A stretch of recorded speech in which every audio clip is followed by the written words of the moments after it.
Dreams and holes and bats and bones and teenage monsters in haunted homes, a ghost on the stair, a vampire's bite. Better beware, there's a full moon tonight.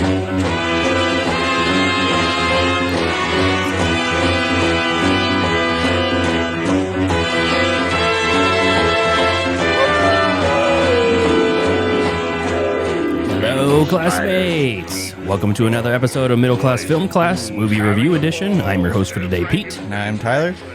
And today we're on our second part of B-Movie September. For this episode, we're going to review my pick, which is a 1983, I feel like, proper B-movie, a creature feature called The Deadly Spawn.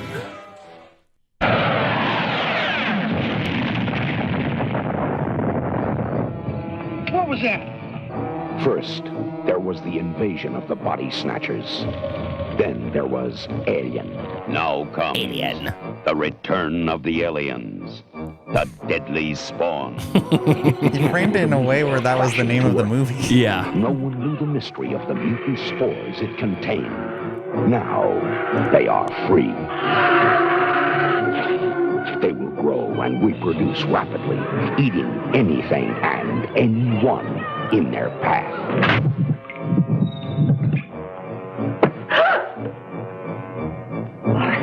Jurassic Park ripped off this scene. Yeah.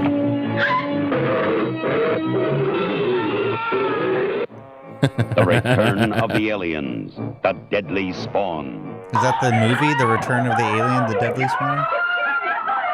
Funny you should say that. I love this scene. Do when unknown terror surrounds you? What do you do when there is no escape? Nowhere to hide from being eaten alive. Alive. They just keep multiplying like demon seed.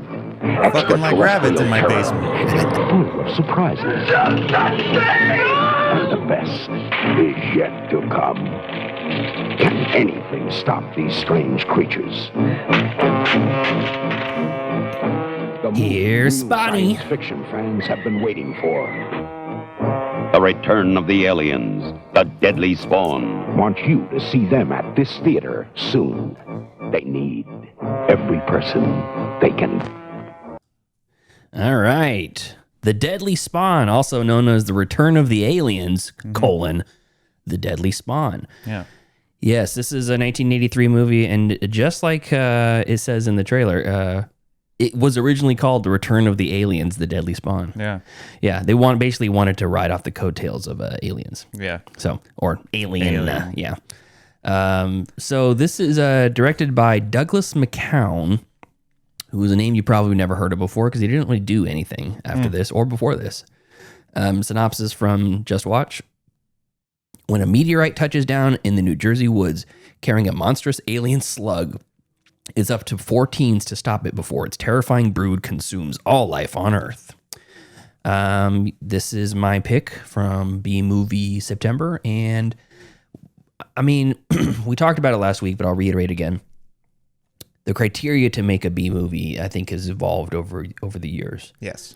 And I've been trying to think about like what other words have evolved over time. We talked about noir, not really meaning the true meaning of noir. Yeah. I'm thinking like even outside of the movie world, because like an idiot or a moron, there's actually meanings behind those words. Right. You know, it's like if you have an IQ between this range and this range, you're a moron. But we don't think of it in terms of that. We don't think of it like a pedophile. You don't think of like, oh, it's technically if you're attracted to children of the age of between this and this, you're a pedophile. Otherwise, you're an ephebophile. You know, it's like you don't think about it. It's just like, boom, that's the terminology. Now we all know it as a child molester. You know, a moron is just a dumb person. An idiot is a dumb person. But there's meanings behind these words. So for B-movie, it means the second part of a double feature, generally about an hour long, generally low budget, and really kind of made on the fly. And like Joe Bridges had mentioned to us last week, there was an entire studio who basically cranked these things out. And for this one, I feel like that really fits the bill. not quite an hour long, but it is relatively short. It's 81 minutes long, hour and 21. And but the thing about this movie is that it really feels like a low budget movie. Yeah. It really feels like you could be watching it at a drive-in. And it is made for $25,000. And it looks like it's got more of a budget than that, but if you tell me that, that's not surprising to me. Like if somebody were to tell me that this movie was made with $150,000, I would believe it. $200,000, I'd believe it. That's But if they said, just because the practical effects were great, I mean, they had multiple of the creatures. They had the little baby slugs. They had the dissected slug. They had the face of the mom getting peeled off. They had the severed head.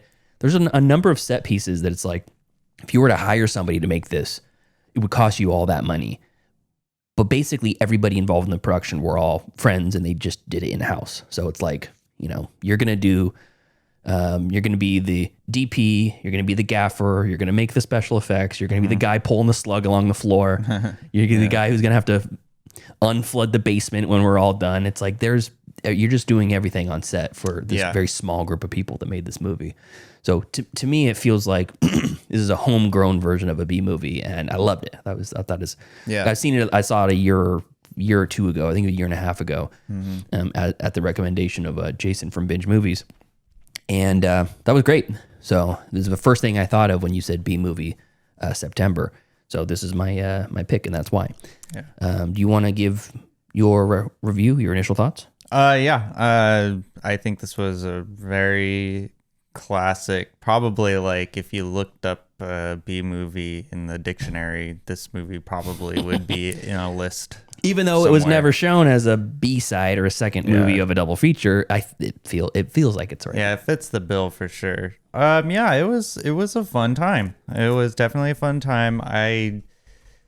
It's like one of those mystery science theater kind of movies. Sure. Where you could probably where you can like commentate on it throughout the whole movie and still not really missing much. I like the aesthetic of those kinds of movies as well. Kind of gets you in the mood especially with Halloween coming up. It's definitely given my Halloween boner a little blood. And I like how you say that. There's not really much to review on this movie other than that. I mean, you're getting what you pay for. Like it's cheesy. Acting is obviously not there. I like the graininess of the film. I think that there's a lot of I almost said authentic, but it is an authentic movie. But yeah, the special effects were definitely a lot better than I expected. I wasn't really expecting much, but seeing like the design of the monster and some of the shots in this movie too were really cool. Like just like the silhouette of people getting killed, and then the actual like on-screen kills like were impressive for all things considered. And it was funny. I laughed a lot, and I was thoroughly entertained. I could definitely see myself watching this again. Overall, yeah, definitely a certified B movie. And it's interesting. I thought I would have heard of this because I like kind of those kind of it feels movies. like it'd be up your alley. But I never heard of it, but I'm glad I watched it. So overall, very good movie. I think it's a good movie. Like if you were like having like a Halloween party, you could throw that on as background. Yeah. Like, I mean, it's a very, it's a movie where people could gather and watch. And I like movies like that. So yeah, definitely 2 thumbs way up. All right, great. Okay, so my take on this. I watched this, my original review of it. Let's see. When did show my activity? Let's see here. First review, Friday, December 9th, 2022. My review says, super fun cheese. Watch with friends if you can. and I gave it 3 stars. I think my score went up a little bit on second watch, but that pretty much encapsulates it. It's cheesy. It's very fun. One of the things that I forgot about it that I liked this time was that the main character, little kid, like the little brother, he's obsessed with monster movies. And his basically calm head throughout the entire thing is one of the reasons why they are able to defeat this thing. Yeah. More or less. Save the very last shot. Yeah. So he's basically just like, oh, these monsters are here. You know, what am I going to do to tackle them, to take care of them or whatever?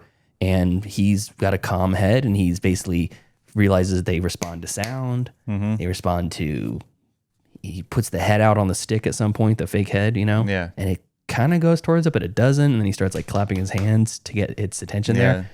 I thought that was great. And it's like, you can tell that the people that made this movie are just big fans of horror movies and big fans of creature features and film in general. Yeah. Because you're right, there's a number of shots that you're like, oh, they got POV cam inside the mouth of the creature chomping down. Yeah. That was great. The swinging single light bulb in the basement. Great scene. Yeah. And it's like, I'm going to play a little bit later a behind the scenes clip of how they made some of these things, because it's really interesting. And it's exactly what you think it would be. It's, you know, they show the swinging light bulb, and then in the second frame of the wall with the blood spattered on it, they take basically a spotlight and they're moving the spotlight back and forth, and they got a guy off screen just like spraying the wall with blood. Yeah. And it's like, it's so cool. Yeah. And you can have a shitty low budget movie like Crackoon that doesn't take that into effect and doesn't like try to make something substantial, that actually has good framing and actually has good shot composition and takes classic techniques and, you know, sets the film grading. It's just all flat lighting. This and all movie was a work of passion, whereas Correct. Crackoon feels like it was just a cash grab. That or just a bunch of trashy friends making a trashy movie in the woods, because that's kind of what that movie felt like. Or like a softcore porn. I worked on Crackoon and all I got was chlamydia. Exactly. So there's those sort of scenes, but even like the scene in the hallway where they're like looking out the door and the creature's coming at them and stuff. It's like, that's shot really well. Yeah, there's a lot of impressive shots in this movie. Yeah. So that was good. And then on top of the practical effects were really, really good. Yeah. The thing that I think is a little strange is that they have a 4K restoration coming out for this.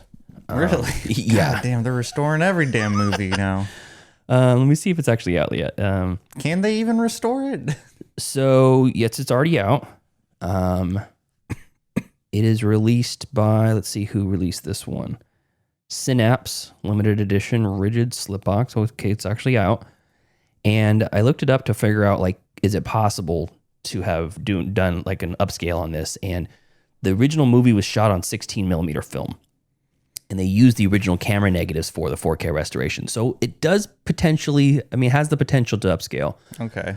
I don't know, 4K, but I'm pretty sure they had it on Blu-ray before this, and it's probably enough. I think, I'm always going to be an advocate for like a VHS. I would love to have a VHS of this. This seems great. Yeah. But yeah, all the different little creature designs was cool.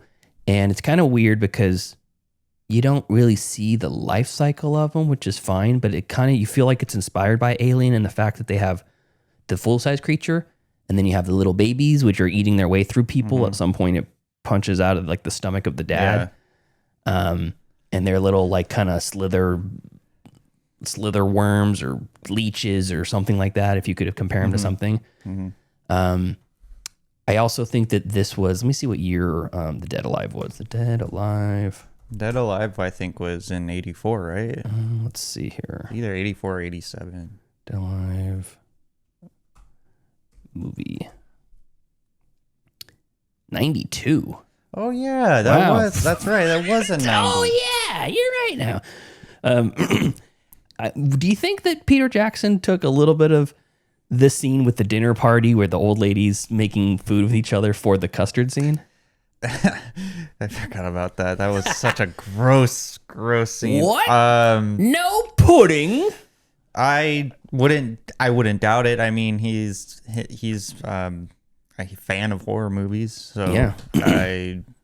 I mean, I'm sure he took inspiration from I don't know. Like, I don't The even. Return of Alien, The Deadly Spawn. Yeah. I don't know if it's if this movie had that sort of reach back then. I just don't know. But then again, I thought that about, we talk about I'm getting way off my initial thoughts. I'll just say I loved it a lot. Okay, good. Let's move on. Yeah, let's move on. I talked about how some of those old Shaw Brothers movies I've been watching through. Yeah. Like the 60s and 70s era kung fu Yeah. from Hong Kong. There's characters in there that Quentin Tarantino directly ripped off. Bai Mei looks exactly like Pai Mei, the character in Kill Bill. And I'm thinking, who's ever seen this movie? It was recently, restored and upscaled and all that stuff and released as box sets. But before that, who'd seen it? In America. Well, I mean, they're movie nerds, so like I know that, but like what I'm saying is like in 1975 or early 1970s, before VHS was even around, how do you find a movie like that? Well, I don't think he was Quentin Tarantino specifically. Yeah, I don't think exactly. I don't think he was watching those movies back then. I think he discovered them later in his life, much like how you did and are watching them now. Okay. I mean, he'd also worked at a video store, so he was involved within the film community to a certain extent. Okay. So let's say and he was Peter Jackson, he really likes Universal monster stuff. Mm-hmm. I'm sure that wouldn't be too far of a reach for him to. What I'm saying is Universal is Universal. It's one of the greats. It's MGM. It's Paramount. It's like these movie studios that were around since the beginning and are still around. Yeah. Their reach is international. They're all over the world. Deadly Spawn has none of that. Mm-hmm. The Deadly Spawn is like, was somebody in New Zealand, growing up in New Zealand with a passion for Universal monster movies like Peter Jackson, able to see a movie like this?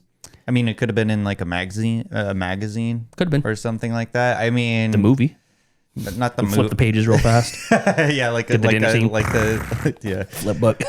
I mean, it's kind of, if you have the tenacity of horror movies, you're going to find anything that you can get your hands on. Did you ever buy bootleg DVDs when they were? Yes, I have one in my possession. Where did you get it from?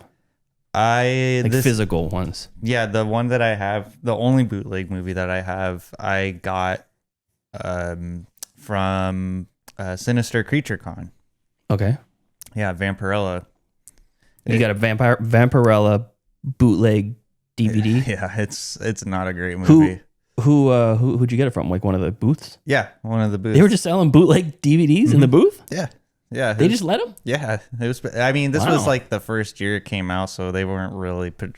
Sinister Creature Con? Yeah. Man, that first year was so fun. No one knew what it was or anything, so it was just like a small group of people, and there was a bunch of booths and Like 12 booths. Yeah, it was great. It was great. Next time it comes around, let me know. I'll go with you. Yeah. I don't know if they have them anymore, but I don't know. Well, the reason I bring that up is, you see in movies these creepy guys selling watches with the coat open. Oh, yeah. They open the coat and there's like watches on the inside of it, Yeah. right? Or selling bootleg DVDs out of their car, Just imagine walking with a bunch of watches on your jangling around. It's ridiculous. So when I worked at the bowling alley, one of my first jobs, worked at the bowling alley in Vacaville, there was this guy who was legitimately just a creepy old guy. Like he's exactly what you'd think. Yeah. And he'd come in and he'd say, basically, so you guys want to watch some good movies? And everybody knew him as the bootleg DVD guy. And you'd go out to his car and he had a box in the trunk of his car of Nice. bootleg DVDs that were sometimes still in theaters. Oh, that's cool. And I would be like, so he was like fit. they like, were cams. Yeah, Yeah. He was fucking go to the theater and record these videos and then make DVDs out of them. And I remember thinking, this guy's like a magician. He's got movies, and I didn't think anything about it. And I didn't really, the first time I bought one, well, the only time I ever bought one from him, I was like, I can't believe this guy's got a legit copy of whatever movie is out right now. And I bought it, and it was literally just a camcorder on a tripod recording the screen. With his shitty audio, shitty video. I could hear people like coughing and stuff. And I mean, yeah, that's where we had to go through And I was back like- then, man. I feel like an idiot now after I bought it, and I was like, okay, this is dumb. And I've ran across him, and I ran across a legit bootleg watch guy. Yeah. Wow. And it was funny because it was like, why am I don't run in those particular circles. I'm not seeking it out. I'm not like in a big city. I'm not like in San Francisco or, at the time I was living in Vacaville. Yeah. It's a very small, no-name town by all intents and purposes. I don't know how I came across those, but it was straight out of a movie. I thought it was funny. Yeah. I think I don't think Deadly Spawn is very, I'm sure I'm saying blasphemy by saying that it's not as popular, but I don't think it's that popular. I don't think it is either. But I think it should be regarded more within the B movie fans because this was a really fun movie. Yeah. And it's not bad because for every good B movie, there is like 10 others behind it that are horrible. Yeah. Like you could follow the plot A to B. You understood what was happening. Yeah. I didn't really care about really any of the creatures except for the little boy. Yeah. But I thought everybody did their job well. It dragged a little bit. It was a little slow at times. Speaking of which, let's give Joseph's review. Oh yeah. Where is Joseph? Here it is. Okay. This is from our friend Joseph Navarro. 75% of this movie is just that little kid staring at those things in the basement. Pretty accurate. This one feels like the B-est of B movies. Low budget creature feature with some great and not so great practical effects. Filmmakers showing off their ingenuity and resourcefulness is what I think makes for a good B movie, along with the camp of the content itself. Deadly Spawn isn't something I would revisit on my own, but I definitely would watch it again with a crowd or part of a double feature during Halloween season. It definitely drags at parts, but overall a fun time with some pretty gross effects visually and sound-wise as well. B+. Nice. Yeah. Yeah, so it shares the same sentiment that we have, more or less. Joe Bridges has watched this. He watched it in 2023, right around the same time that I did, looks like. He gave it 2.5 stars. Isn't that the guy who disparages my accent? Yes, yeah, it is. I don't care about his review. 2 stars my ass. 2.5. 2.5, whatever. Michael Elliott also reviewed this for two, of course, 2.5 stars, but he's on a 1 to 4 scale. So, that's right. So 2.5 stars is more like 3.25 stars. His review, I'll read it. It's a little bit lengthy, but I think it's good. It's lengthy. He generally gives 3 to 4 paragraphs for every review. That's fucking insane. Okay. Yeah. It could be a 2.5 minute Looney Tunes short or like a porn, and he's still giving it 3 paragraphs. I love this man. Okay. This is from Michael Elliott. Good mix of old-fashioned sci-fi and 80s gore about a group of kids who must fight off an alien creature that has taken up in their basement. Not only does this alien like human flesh, but it has several smaller versions that start to terrorize this small town. Writer-director Douglas McKeown just has 1 credit listed on IMDb, and it's this film here, which is somewhat shocking. This film was extremely well made, and it's something shocking that he didn't direct another feature, although the bio on the Synapse DVD fills in some added details.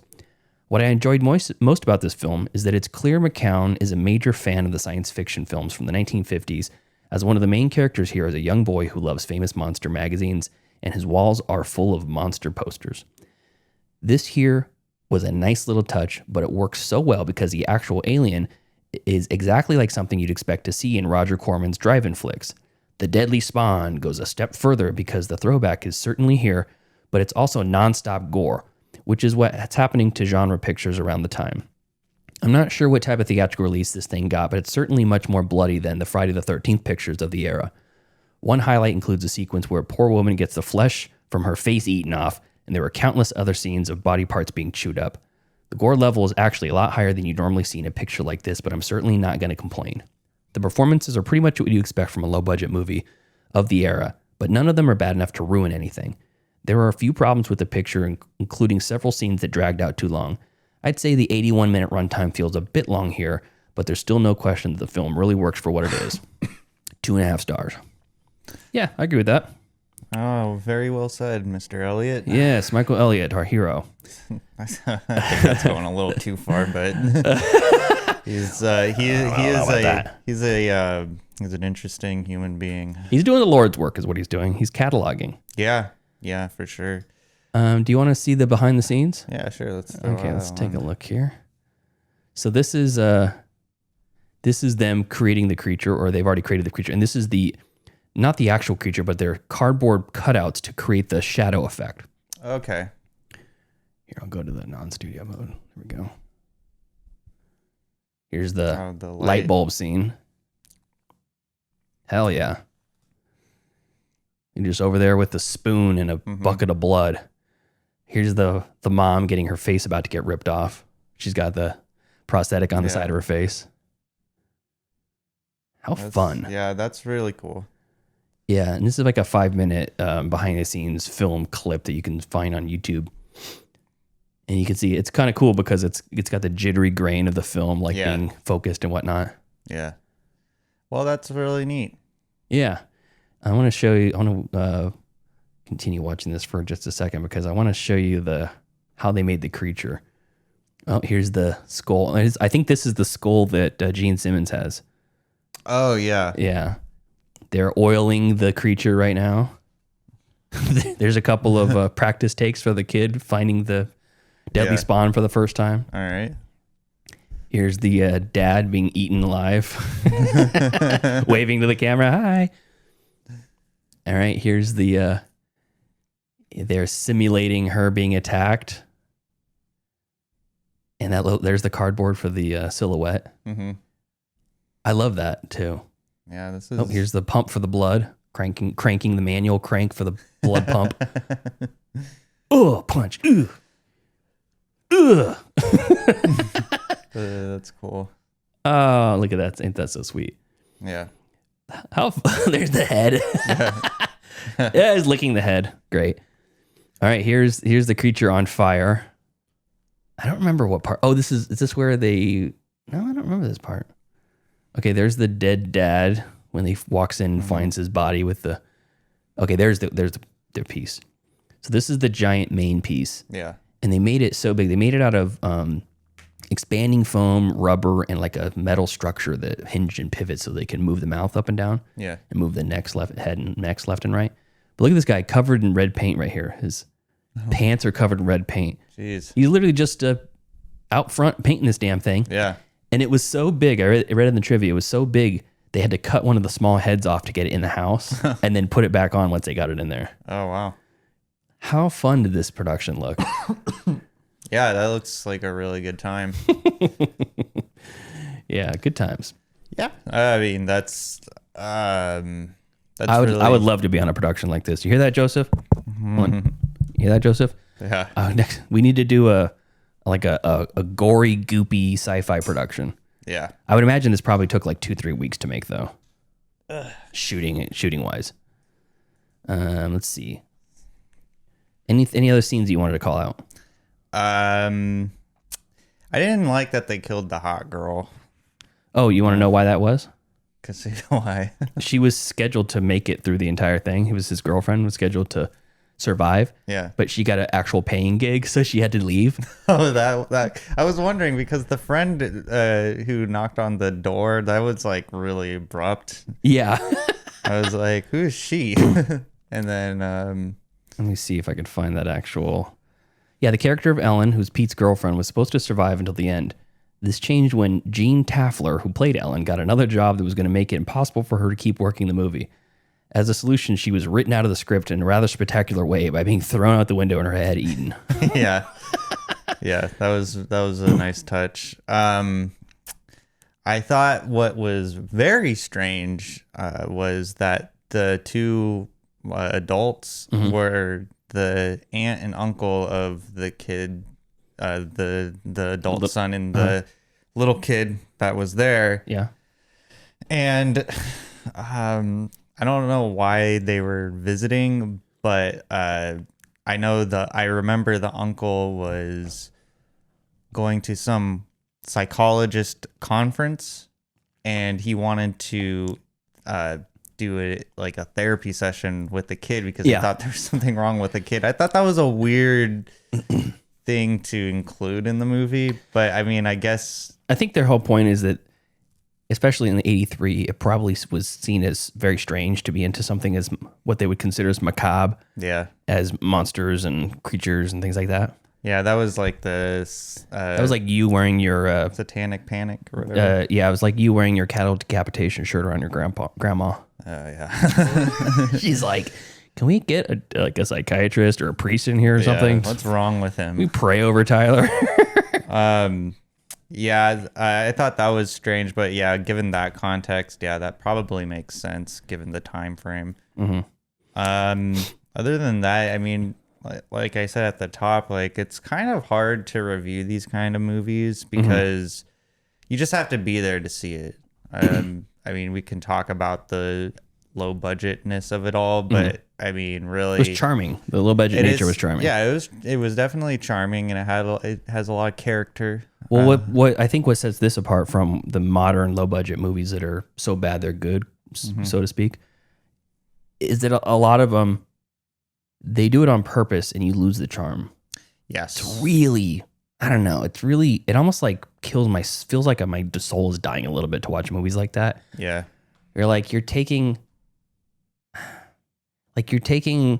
an earnest movie and parodying it, to try to capture the lightning in a bottle that is this shitty movie. And this is not a shitty movie. It's just a very low budget movie, and it's a really well done low budget movie. I think it's phenomenal. Okay. Yeah, those modern B movies, or the modern take on B movies nowadays, definitely feels soulless. That's a good characterization. I mean, the ones that are trying like purposefully to make it bad. Yeah. And there's a difference, because there's Black Dynamite does that, but they do it as an homage to the blaxploitation movies of the film or that era. And doesn't take itself whatever seriously. reason, it works. It really works when they do it. But anyways, my kind of comparison, my immediate thought about that is always Velocipaster. Oh yeah. I don't know why, but that one just feels like it's flipping off the audience. It's like, fuck you. We're going to make a bad movie. And isn't this so funny? Isn't it the scene where they cut to a car that's exploded and it says insert fire CGI graphics? And it's like the wireframe of it. And you're like, we might have a little bit of rose tinted glasses when it comes to older B movies, because back in the day, there was a ton of shitty B movies that could be compared to the shitty B movies that are released today. Sure. Yeah, we're probably never going to see those ones. Right. Like Joe Bridges was saying, we're like, if you go to try to find a list of legitimate second half of a double feature movies from the 60s and 70s, can't find them. It's really hard to find. Yeah. Who was cataloging those movies back then? Michael Elliott. Probably. Yeah, I should ask him. I like to think like he has like a bunch of like notebooks, like stacks of notebooks. Before the internet, he was just writing down his reviews. Okay, I'm going to read some trivia. There's an unofficial sequel called Metamorphosis: The Alien Factor. That sounds familiar. From 1990. Yeah. In many parts of Asia, it is distributed under the name The Deadly Spawn 2, The Metamorphosis, because Metamorphosis was made for millions of dollars more and had higher production values than The Deadly Spawn did. The producers of both films wanted to separate them altogether. I think I have heard of Metamorphosis before. The effects of the mini spawn were slithering across the floor was achieved by cutting an S into the floor and pulling them along to make them wriggle. Thought that was ingenious. Yeah. The first sequence involving the monster is mostly shot off screen. The effect was produced by doing cardboard cutouts and compositing the projection onto a tent. The spawn is next seen when it attacks the violently devours Charles' parents. This stage, nicknamed Mother Spawn or Mama Spawn by the special effects crew, was created as a life-size puppet. It was first sculpted in clay and then molded using a mechanical understructure, which featured rough mechanisms allowing jaw closure and for the three heads and arms to move independently. It was covered by a skin made of sheet foam rubber. The skin was draped with liquid latex-coated paper towels. This gave additional texture to the spawn's skin. The monster's overlapping teeth were instead molded with actual dental acrylic and polished with powdered pumice stone. They, quote, really wanted to be a dentist, said Dodds. The Mama Spawn was built in John Dodds' basement. And when the time came to bring it on set, the crew realized it was actually too large to pass through the doorway that led to the set. And one of the 3 puppet heads had to be removed and then reassembled once it made it onto the set. The ingenuity of these film creators. Hell yeah. It was almost picked up by Paramount for distribution, but it never did. See, another strike against Paramount. The location of the shoot was the house of fantasy illustrator Tim Hildebrandt in Gladstone, New Jersey. Some effect sequences were shot by a second unit in New Brunswick, New Jersey. And I heard one of the filmmakers' mothers let them use the house and basically destroy it.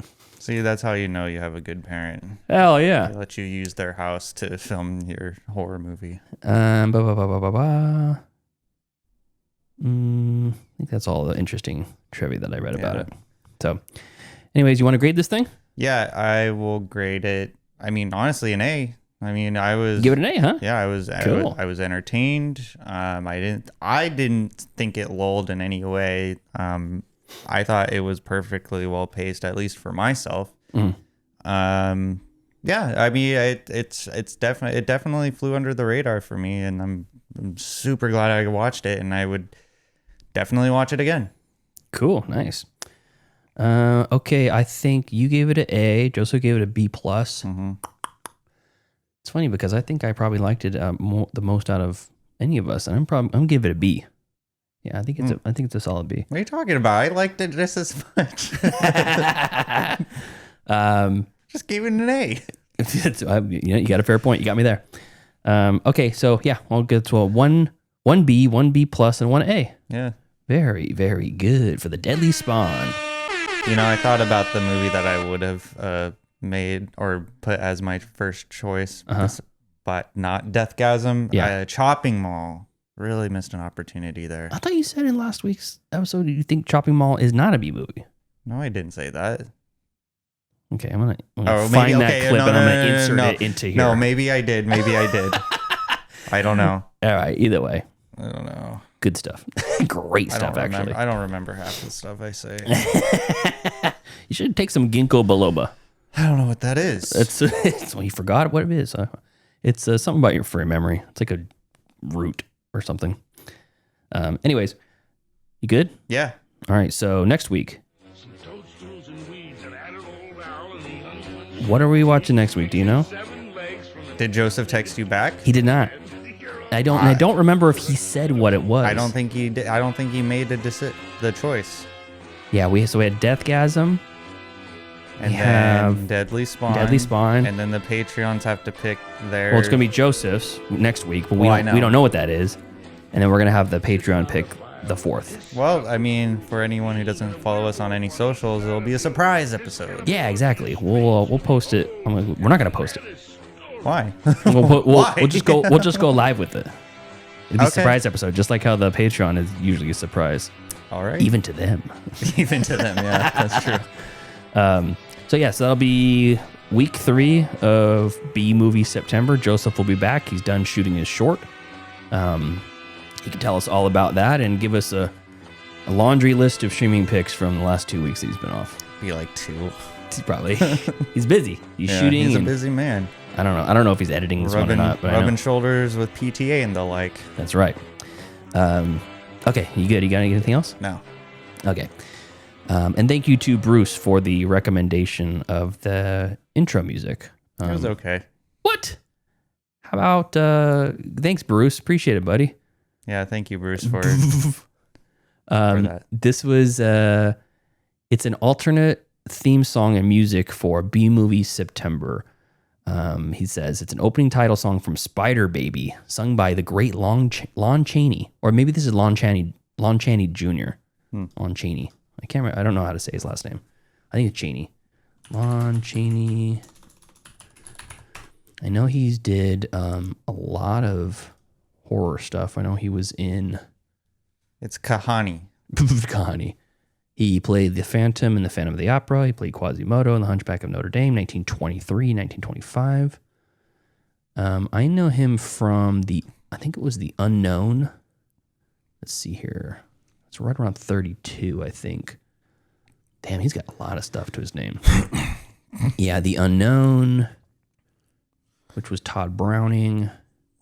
The Unholy 3, west of Zanzibar, but he's saying this is Lon Chaney Jr.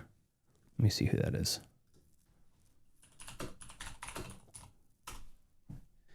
American actor Lon Chaney Jr. He played the Wolfman. Frankenstein meets the Wolfman. Abbott and Costello meet Frankenstein. House of Frankenstein. House of Dracula.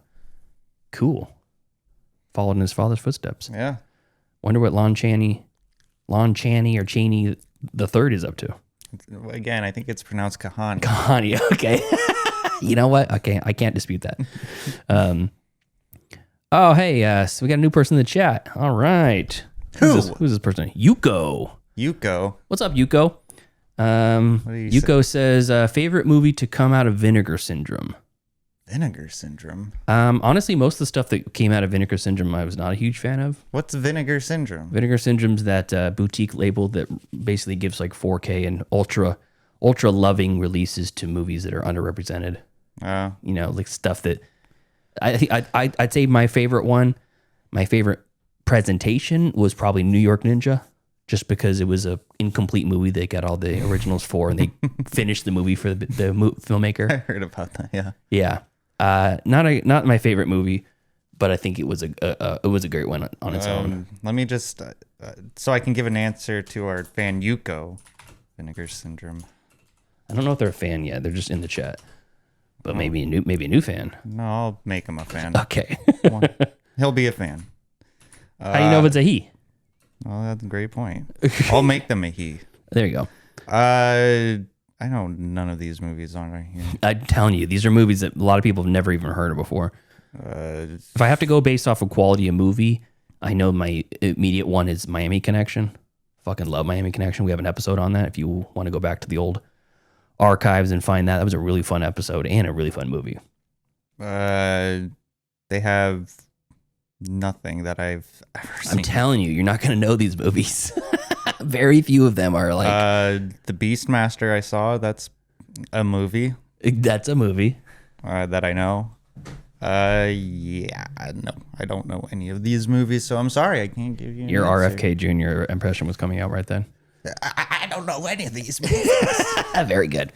All right. Okay. Anyways, anything else you want to say before we close out? I don't. I love doing the RFK one. I don't care what Joe Bridges says. Hey, just keep doing it, you know? It's funny as hell to me. I just like to formally apologize to our fans. I won't apologize for that, but no, I have nothing else to say. All right, cool.